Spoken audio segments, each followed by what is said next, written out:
Hello everyone, hope you all are doing well. Today we will start our new chapter in geography, chapter 3 Mineral and Power Resources. So, as you all know about minerals, what is minerals? So, we will see first the definition of mineral. Mineral is a homogeneous, naturally occurring substance with a definable internal structure. Students, minerals they have their definite chemical composition.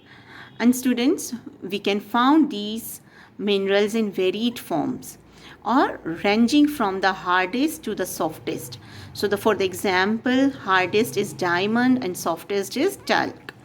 Like we are using in our daily life many kind of talc. Okay, students, these minerals are accessible and sometimes not accessible.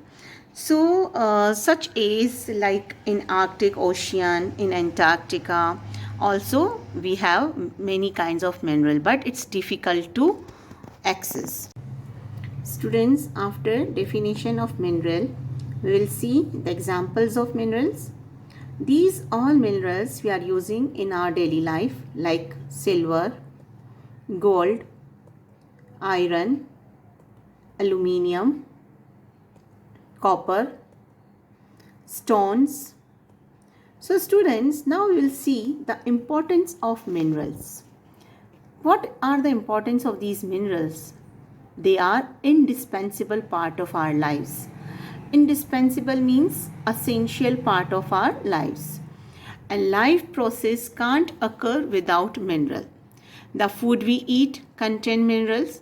Car, buses are manufactured from minerals. So students, now we will see the classification of minerals. There are over 3000 different minerals on the basis of composition. Minerals are classified mainly in metallic or non-metallic minerals. So here first we will see metallic minerals. Metallic minerals, they contain metals and they are in raw form. So here student will see the metallic minerals are two types, ferrous and non-ferrous. Ferrous minerals, that minerals they contain iron ore, or non-ferrous they don't contain iron ore but they contain such metal like gold, silver, copper, and ferrous minerals like iron ore, chromites, manganese. Okay students, so next we'll see non-metallic. Non-metallic minerals are like mica, salt, petroleum, granite, limestone, and they do not contain any metal. Limestone, mica, gypsum, these all are the kinds of stones. And you can see the energy minerals like energy resources like coal and natural gases, also non-metallic minerals. Now students, we will see next occurrence of minerals. So how we got these minerals? From kinds of rocks like igneous, metamorphic and sedimentary, weathered rock, alluvial and ocean water. Students, as you all know that we found these minerals in these kinds of rocks. In your previous class students, you have read about the igneous, metamorphic and sedimentary rocks, that how it's formed.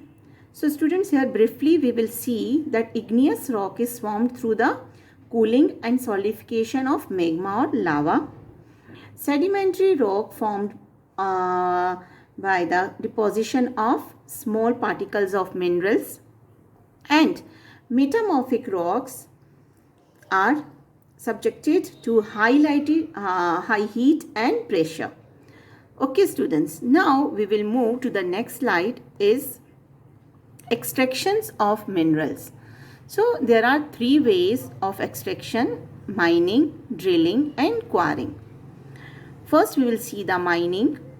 Mining, it is the process of taking out minerals from rocks buried under the earth's surface is called mining. There are two types of mining, open cast mining and shaft mining.